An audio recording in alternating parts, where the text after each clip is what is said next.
네, 해치 전략부터 갑니다. 토로스 투자증권 온라인 사업부 이승조 대표와 함께하겠습니다. 안녕하십니까? 예, 안녕하세요. 네, 항상 아침에 이제 원고를 이렇게 많이 보내오시는데 자료가 많다는 이야기가 되겠죠. 하나하나씩 좀 들어볼까요? 먼저 외국인 투자자들의 수급 어제 이야기를 했습니다만 유럽계 주도라고 이야기가 나오던데 어떻게 파악하고 계십니까? 지금 잘 지적했는데 이번 목요일날 ECB에서 금리 인하 불확실성.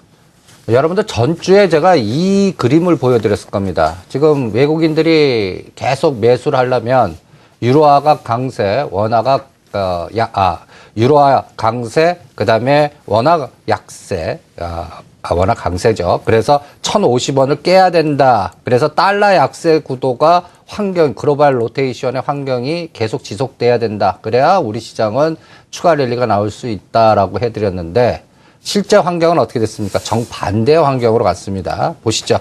파란 색깔이 유로화입니다. 지금 그동안 상승 추세에서 하락, 또 수직 급락을 하고 있죠.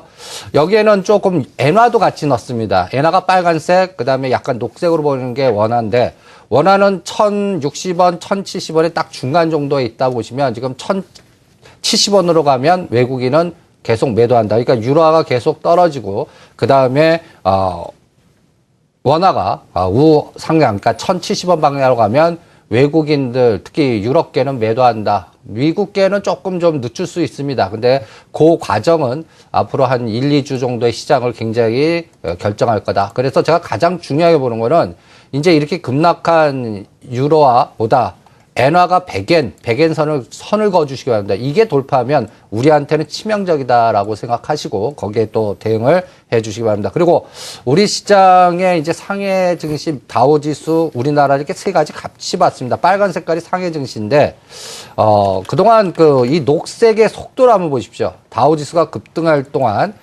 상해 증시는 좀 하락을 했습니다. 이게 2150을 안착하고 올라가 줘야 됩니다. 그러니까 3중 전후에서 우상향으로 가야지 이게 우하향으로 가면 우리 증시는 상해 증시를 따라서 가니까 이제 가장 중요한 맥점, 1차 맥점인 267과 2020 이게 붕괴되면 추세 하락으로 전환됩니다라고 해드렸죠. 그걸 확인하는 구간이 이번 주다. 그리고 또 달러 인덱스가 우리 시장이 우호적으로 움직이지 않고 있습니다. 그래서 이게 우상향이 다시 우하향으로 가는 게 이번 목금. 제가 목금을 또 변곡점으로 잡는데 요번에 목요일 날 3, 4분기 미국의 GDP랑 그다음에 유럽의 금리 결정 그리고 또 트위터 공모 요 변동 노이즈가 우리 시장에 어떻게 미칠 거냐. 또 실업률, 고용 지표가 좋게 나오냐 나쁘게 나오느냐. 오히려 시장의 미국 경제 지표는 나쁘게 나와야 노테이퍼링 계속이네. 좋게 나오면 오히려 빨라질 수 있지 않나 이런 불확실성이 노출되기 때문에 우리 시장은 그 변수도 같이 측정하시면서 이번 주는 목요일과 금요일 날 2020과 267을 반드시 지지해주고 그 다음에 제가 제시하는 270 선물지수로는 종합주가지수로는 2035를 저항으로 하면 안 됩니다. 그걸 돌파해서 안착해야 다시 전환된다 상승으로. 만약에 그렇지 않을 때는 좁은 박스에서 내부적인 종목장만 그렇게 형성되지 않을까 이렇게 판단하고 있습니다. 네. 자, 어제 나온 기사 개별 기업 이야기입니다. 기사 내용 중에 LG 디스플레이는 3연 타석 홈런. 물론 이것이 의미하는 바 긍정의 이야기가 되겠습니다. 회사채를 발행하는데 수요 예측에 오버부킹.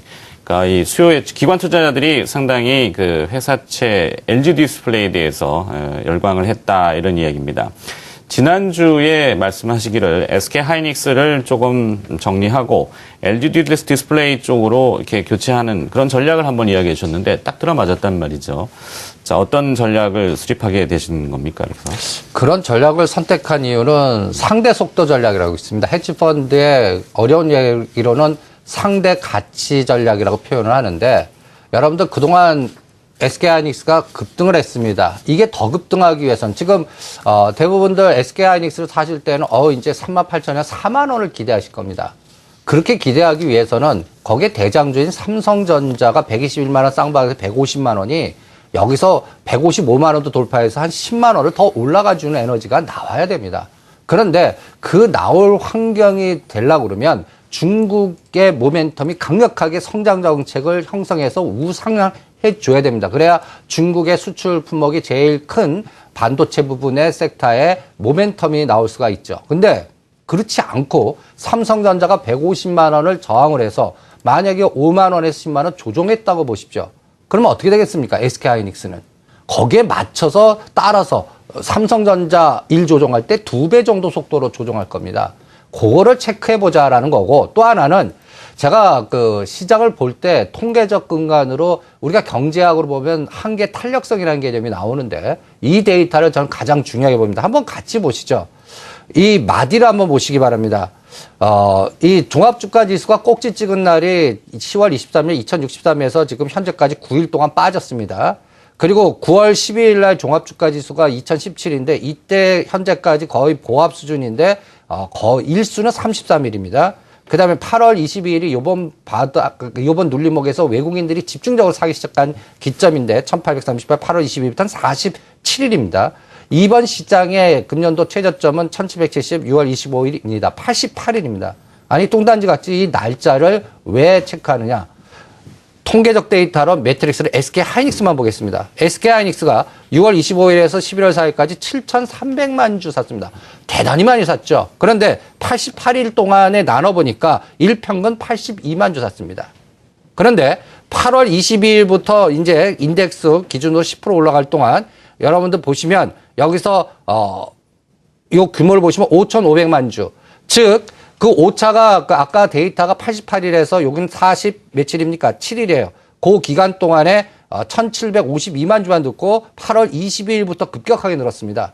여러분들 5,500만 주 늘었죠? 그러니까 일평균으로 보면 118만 주. 굉장히 크죠?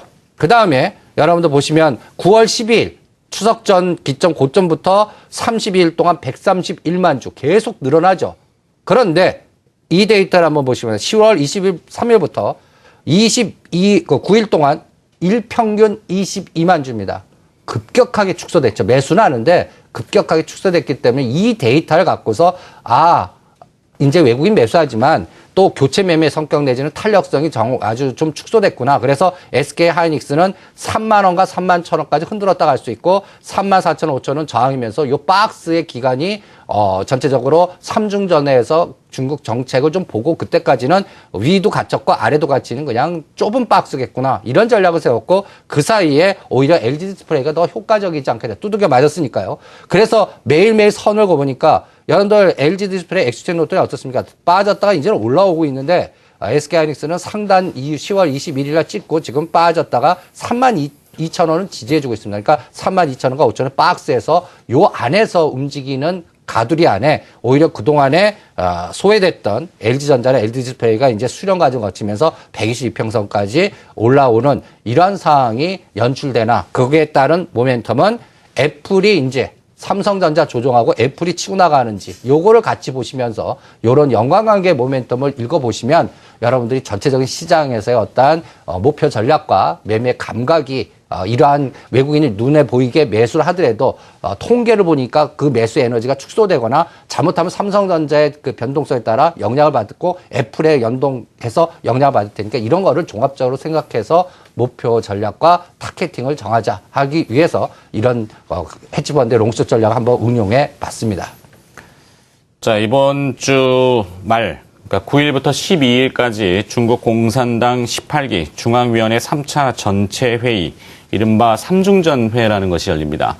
중국은 과연 개혁을 통해서 성장을 도모할 것인지 아니면 내실을 다지는 긴축적으로 선회할 것인지 시장에 궁금증이 많던데요. 지난주에도 이 삼중전회와 관련된 인물 한 분을 그림으로 또 소개시켜줬는데 오늘 또 구체적인 내용을 한번 더 근접해 있으니까 들어볼까요? 저는 지금 11월 달 장을 결정하는 가장 길목이 이 삼중전회 같습니다. 그 사이에 말은 많습니다. 요번에 성장정책이나 또 삼중전회에서 중국의 소규모라도 부양정책이 나올 거다라고 보는 전문가도 있고요.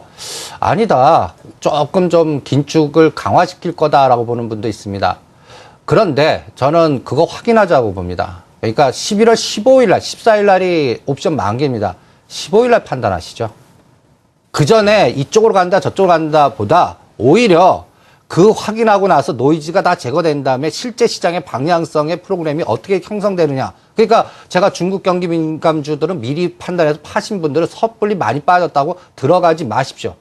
그냥 11월 15일 이후에 보시고요. 제가 이걸 왜 확인하라고 그러냐면 이분을 제가 전번 주에 소개해 드렸을 겁니다. 류허라고 지금 그 시진핑의 책사 그러면서 요번 그 뭐 여러분들 383 뭐 여러 가지 집중 전략 이런 것들을 많이 들으셨을 겁니다. 그런데 중국은 세 가지의 속성의 나라가 혼합돼 갖고 균형을 맞춘 나라다. 저는 이렇게 봅니다. 그러니까 상하이방, 그다음에 공청단, 태자당, 그리고 그 물줄기에는 여러 가지 그 과거 내려부터 토 세력, 부동산, 그다음에 또 지방 행정기관의 또 권력기관과 연관된 사람들, 그리고 또 지금 새롭게 정부를 입각해서 시진핑과 연관돼서 연결되는 또 지금 리더들, 이런 것들이 보이지 않게 막 충돌될 때 어디로 균형을 맞출 건가.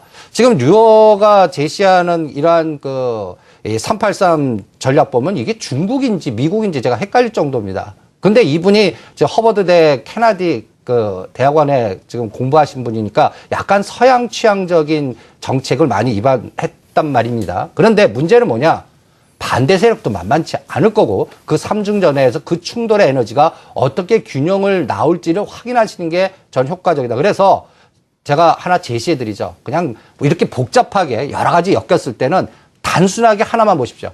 발틱 운임지수를 보시기 바랍니다. 전번 시간에 제가 발틱 운임지수가 선을 하나 그어드리고 이 1500대에서 지지해줘야지 이 1100까지 빠지면 중국 경기 민감주는 지금까지 빠진 것보다 2단계 더 빠질 거고, 그러면 중국에서 뭔가 정책적인 변화가 보이지 않게 성장보다는 긴축이나 속도 조절로 갈 거다. 이 얘기를 해드렸을 겁니다. 전번 주에. 실제 한번 보시죠. 지금 51평선을 깼습니다. 201평선 수준까지 흔들릴 수도 있다라는 생각이 들 정도로 지금 1400대 1500 수준까지 와 있습니다.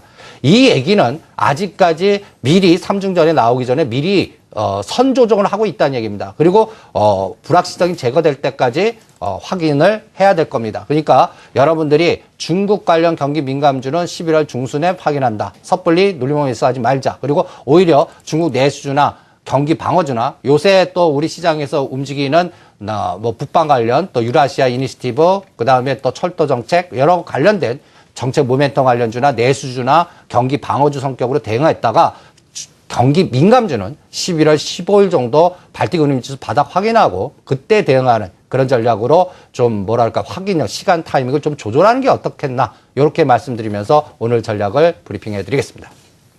잘 들었습니다. 해치 전략이었고요. 토로스 투자증권 온라인 사업부 이승조 대표와 함께했습니다. 고맙습니다. 네, 감사합니다.